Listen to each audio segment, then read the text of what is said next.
ब्रह्मस्वरूप हृदय मध्यान्धेतु महेश्वरः हस्तकाले स्वयं विष्णु तस्मै శ్రీ మమ సద్గురువే నమః అని చెప్పి గురువు గారు పాదపద్మములకు ప్రార్థన చేస్తూ నమస్కారం చేస్తూ ఈ రోజు చాలా విశేషమైనటువంటి గురు పూజా మహోత్సవం మనం జరుపుకుంటున్నాం.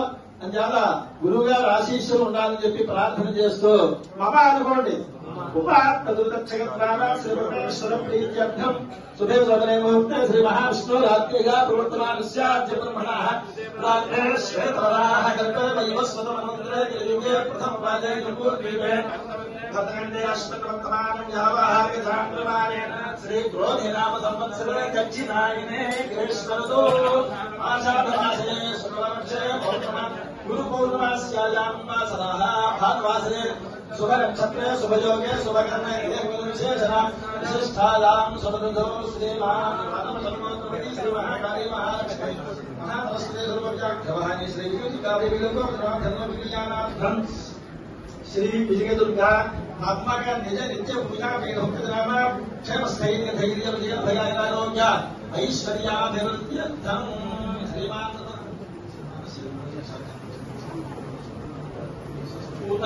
देहारो सिद्ध्यर्थम शांताभिवृद्ध्यर्थम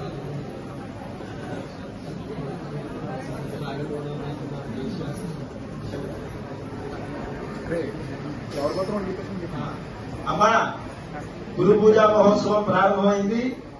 గురుదేవులు అక్కడ సాక్షాత్ అదా అస్మదాచార్య పర్యంతం వందే గురు పరంపర అని చెప్పి ఆ శంకరాచార్య వారు ఆ గురు పరంపరతో మనకి ఈ రోజు ప్రతి సంవత్సరం కూడా ఇక్కడ గురు పౌర్ణమి మహోత్సవం చాలా వైభవపేతంగా గురువు గారి ఆశీస్సులతోటి మనం అందరం కూడా జరుపుకుంటున్నాం. అందుచేత దీని గురించి మన ఆస్థాన కవి గారు అయినటువంటి గుర్తు సుబ్రహ్మణ్య శాస్త్రి గారు దీని గురించి వివరణ చెప్తారు. అందుచేత నిశ్శబ్దంగా ఉండి చాలా పవిత్రమైనటువంటి చాలా సుదృఢమైనటువంటి ఈ రోజు మరి ఇటువంటి సమయం మనకి మరి చూద్దామంటే మరి సంవత్సరం దాకా రాదు. అందుచేత అందరూ నిశ్శబ్దంగా ఉండి అందరూ కూడా గురువుగారిని అలా కూర్చుని గురువుగారు పూర్తి భవించి ఆయన అందరికీ కూడా అనుగ్రహిస్తున్నారు కాబట్టి నిశ్శబ్దంగా ఉండి ఇతర విషయాలన్నీ కూడా పక్కన పెట్టి భక్తితోటి శ్రద్ధతోటి అందరూ కూడా ఈ గురు పూజా మహోత్సవ కార్యక్రమం చూస్తూ గురువు గారు అనుగ్రహం పొందవలసిందిగా కోరుతూ అందరూ మీ గోత్రాలు పేర్లు చెప్పుకోండి. మనస్సులో అందరూ కూడా ఎవరి గోత్రం వారి పేర్లన్నీ కూడా మనస్సులో తలుచుకోండి. సర్వేషాం గోత్రాణం సర్వేషాం నామధేయానాం యాజమాన్యానాం సహ కుటుంబానాం సముద్రికానాం సద్భ్రాతృగానాం సపరివారానాం క్షేమస్థైర్య ధైర్య విజయ అభయ ఆయురారోగ్య అష్టైశ్వర్యాభివృద్ధి.